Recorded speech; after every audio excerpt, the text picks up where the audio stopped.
Então, para o nosso conteúdo, tá? Como eu falei, né? A aula é normal hoje, tá? A gente só fez agora a leitura do gabarito da prova.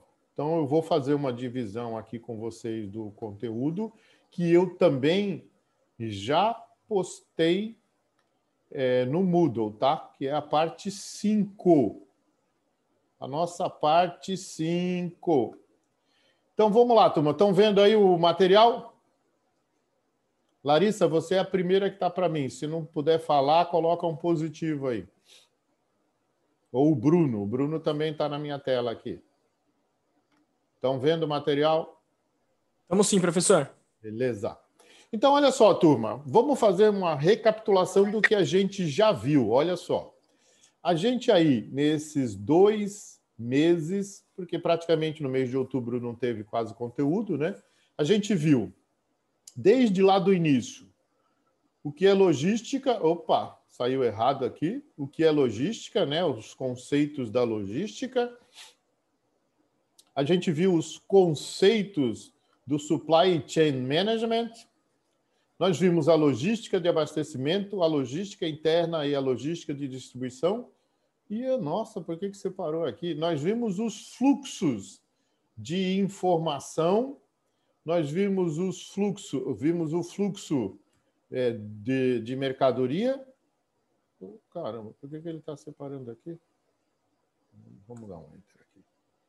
Fluxos. E nós vimos o fluxo reverso, tá?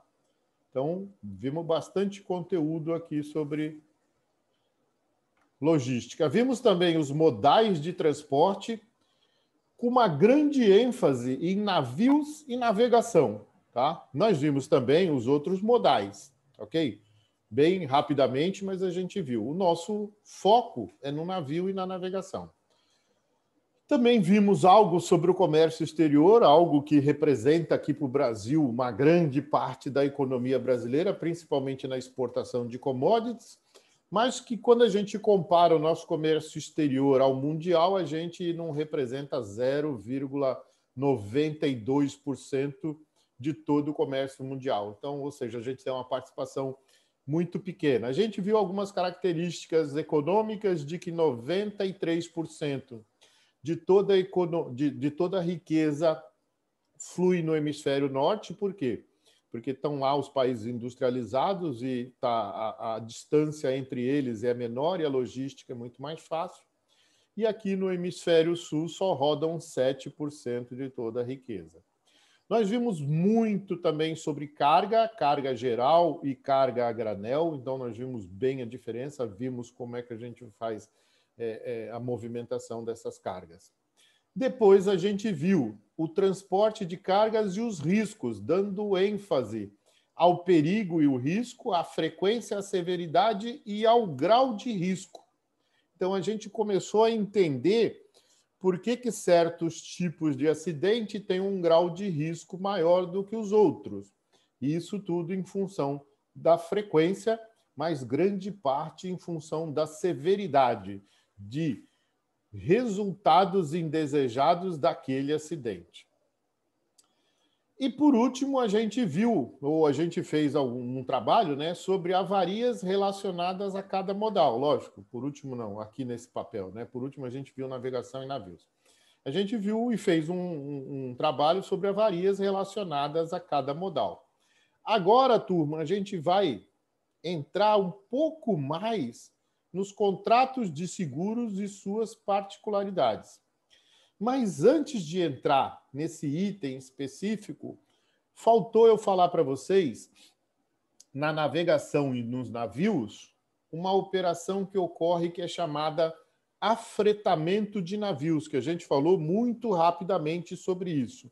Agora a gente vai pegar esses minutos que a gente tem dessa primeira parte para falar um pouco sobre afretamento de navios, ok? Relembrando, turma, o que é afretamento de navios?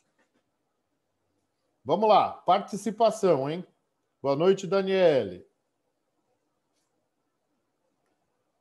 Boa noite, professor. É para eu responder? Não, qualquer um que queira responder. Não precisa ser você, mas se você quiser, Pode responder. Afretamento, que também é chamado de fretamento, né? É quando você aluga exclusivamente para você, né? Só para sua viagem. Então, tem tudo a ver com aluguel, certo? Então, o afretamento de navio nada mais é do que um aluguel. Da mesma forma, né? Ou a semelhança que a gente faz um contrato de aluguel de carro, né? Então, eu quero contratar um carro por 7 dias, por um mês, por um ano, eu faço com um navio, sendo que o navio tem algumas características diferenciadas com relação aos automóveis. Então, a gente vai ver aqui como é que a gente faz isso, tá? Só para vocês não perderem o fio da meada quando a gente fala de navios e navegação. Então, o afretamento de navios é um processo de alugar um navio, geralmente com o propósito de transportar cargas por meios ficou estranho, né? Por meio aquaviário, né? Porque podemos citar todos esses meios.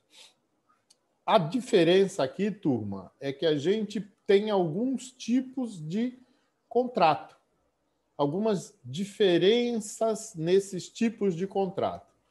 Então, vamos lá. Em alguns afretamentos a casco nu, a finalidade pode ser o do financiamento do navio. Não sei porque que já entrou direto aqui.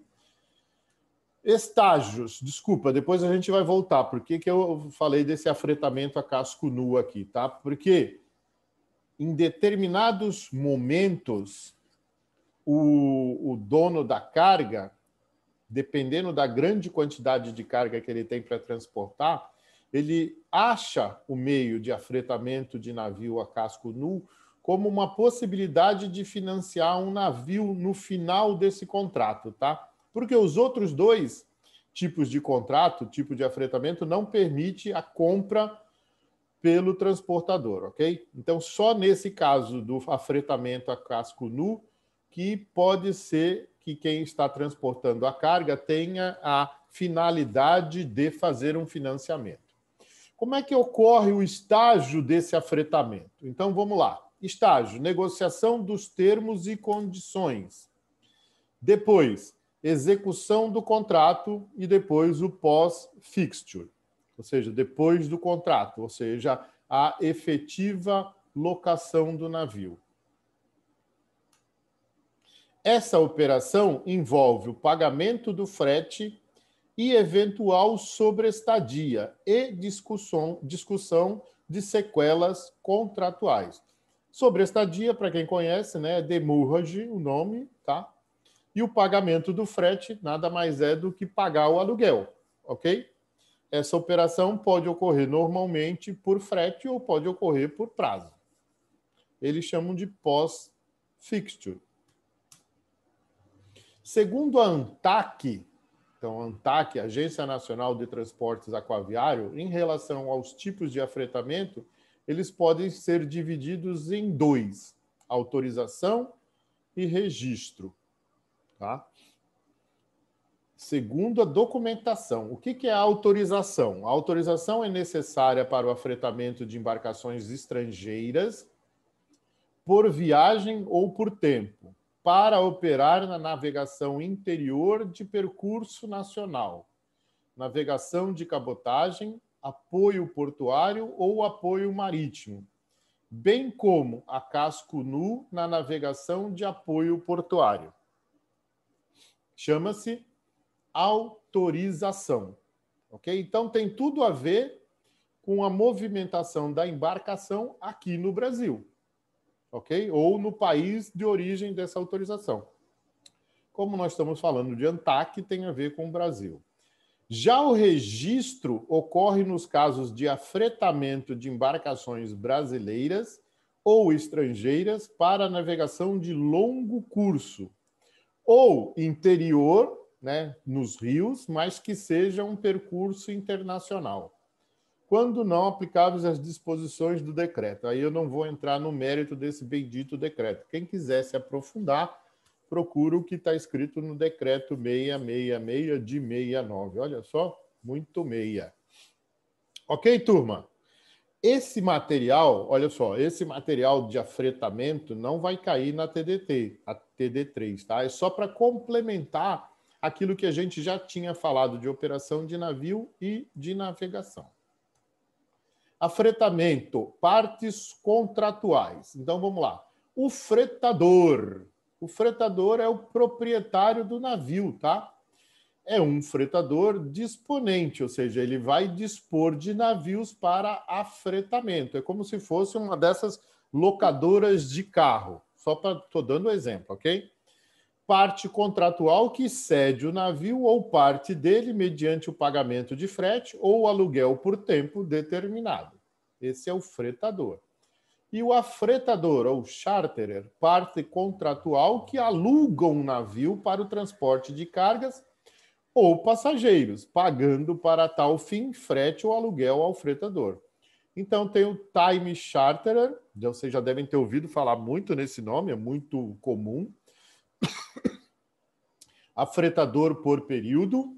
Depois eu tenho o voyage charterer, que é o afretador por viagem, e o boated boat charter, afretador a casco nu. Já vamos entrar no detalhe desse casco nu já já, tá? Se o navio for afretado com transferência da gestão náutica e gestão comercial. A turma está entrando ainda. Como eu vi, eu não ia falar nada disso aqui, mas como eu vi essa coisa da gestão náutica e gestão comercial, eu trouxe um quadro aqui para vocês também, para vocês conseguirem diferenciar o que é gestão náutica e o que é gestão comercial quando a gente fala em uma embarcação, ok? Isso aqui talvez vocês não tenham visto ainda. Na negociação, eu tenho a negociação direta, o fretador com o afretador, pode haver a nomeação de um broker a posteriori, mas é uma negociação direta. É como se eu estivesse comprando um apartamento direto com o vendedor, sem o intermediário. E a negociação intermediada tem um fretador, o broker do fretador, do afretador ou de ambos. Pode haver um ou mais, e o afretador. Esse cara aqui, normalmente, ele tem as informações. Porque, às vezes, você tem a necessidade, mas não tem o acesso, não tem a informação. Então, você vai através do broker. Você vai pagar uma comissão para esse broker aí. Normalmente, é assim que a gente faz quando a gente usa um corretor de imóveis. Tá? A gente tem a necessidade de um imóvel e o corretor tem toda a informação para dispor para a gente. Então, como é que anda na linha do tempo? Então, eu tenho a indicação, expressão de interesse, né, ou não interesse, os termos de interesse, a oferta firme, válidos para determinado do tempo, a conclusão dos principais detalhes de negócio, main terms, os termos adicionais, conclusão de todos os termos, o recap, que ele chama rol de totalidade dos termos negociados para a conferência, o subject, que é a aprovação pelas partes interessadas, e o fixture, que é a conclusão final. Isso aqui, para vocês, vai servir, né, quando vocês estiverem ouvindo falar em afretamento de navio. Ou serve para vocês para ter consulta aí, tá?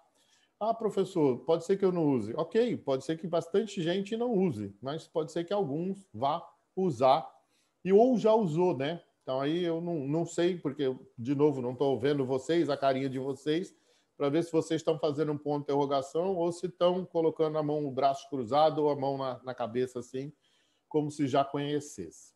Bom, olha só, dentro dos contratos de afretamento existe um tal de vetting. O vetting é uma barreira de segurança antecipada instaurada pelas empresas afretadoras para salvaguardar a qualidade dos navios afretados. Lembra daquela história das rotas irregulares, que aqueles navios, né? Aqueles navios que estão parados em determinados momentos, como é que eu vou fazer o fretamento de um navio daquele, né? Então, de repente, se o navio não está numa boa condição, eu posso usar uma ferramenta chamada vetting.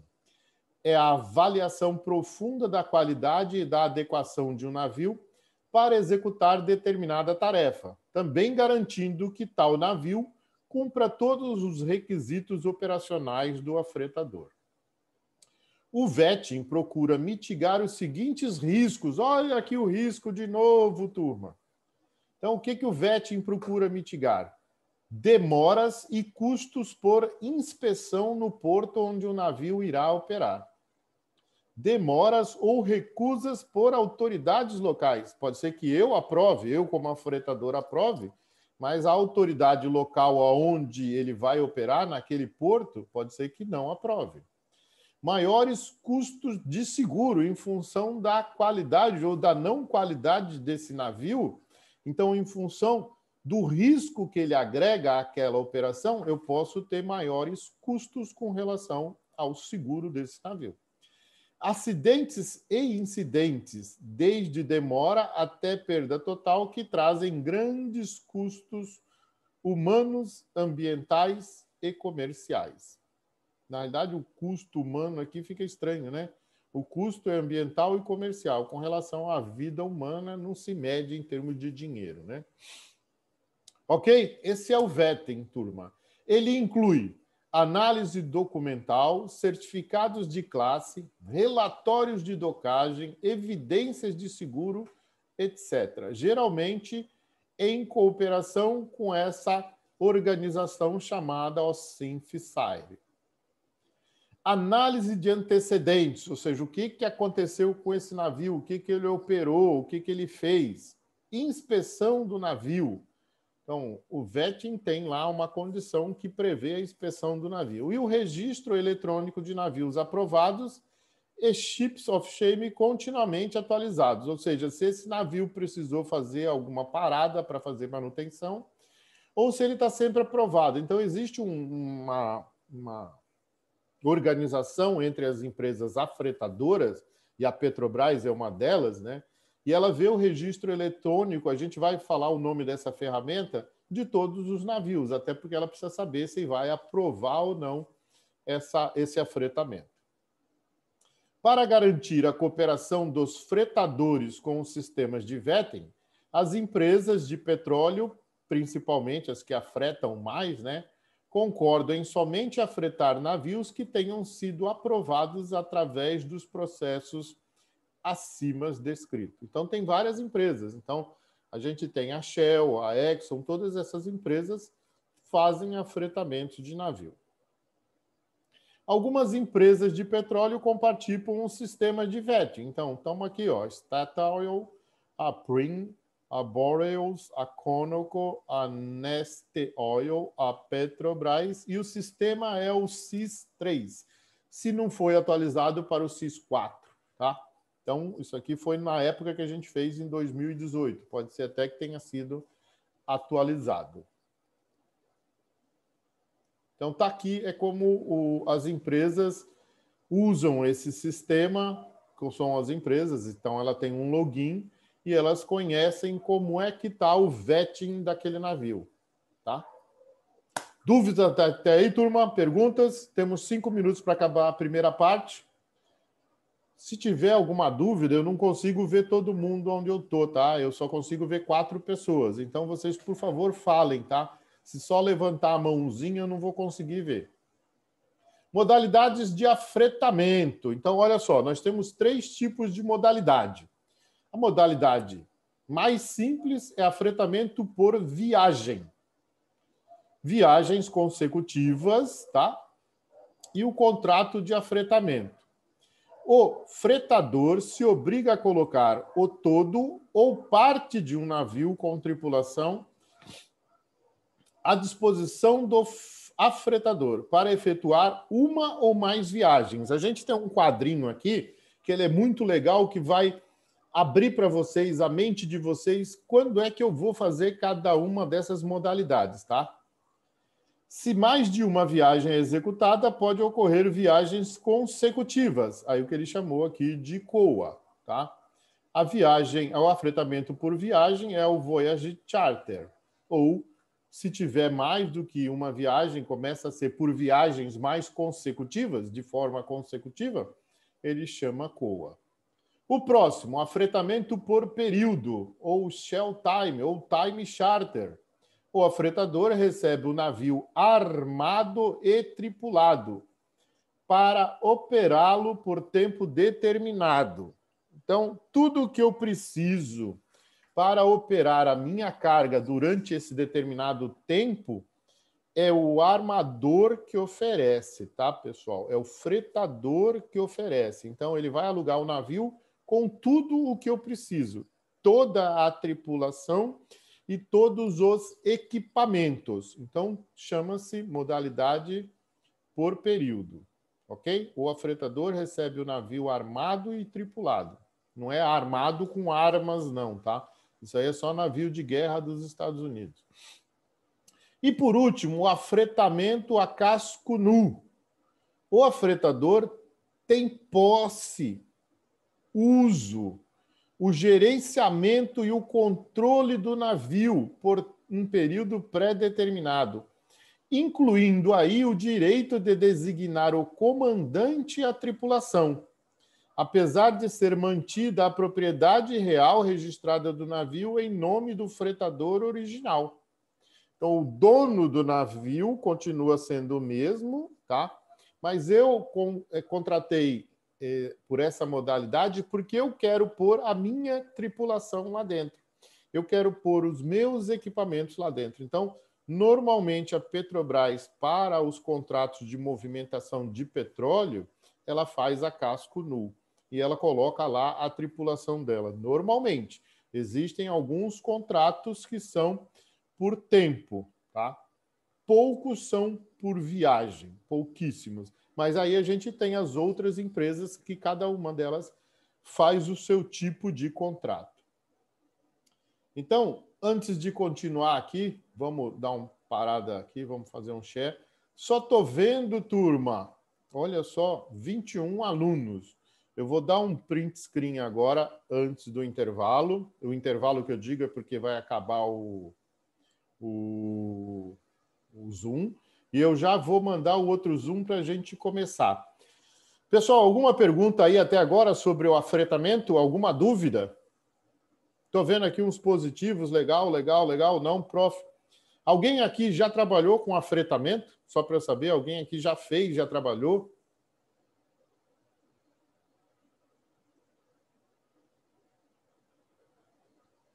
Se ninguém falou nada, e pelo jeito ninguém nunca trabalhou. Eu já trabalhei lá, mas foi através de agentes de transporte, né? Não diretamente. Agências de navegação, né? Não, principalmente de avião. Ah, tá. Catalisadores. Legal. Alguém ia falar alguma coisa aí também? É o Giliard. Oi, Gi. Tipo, eu não trabalhei com afretamento, trabalhei numa análise, análise em cima do navio, para ele poder atracar. Uma inspeção. Isso. Muito Ver bom. em cima do certificado, se está tudo ok, a parte operacional do navio, se está ok, para não dar problema na hora da operação. Legal. Fazer aquela É isso aí.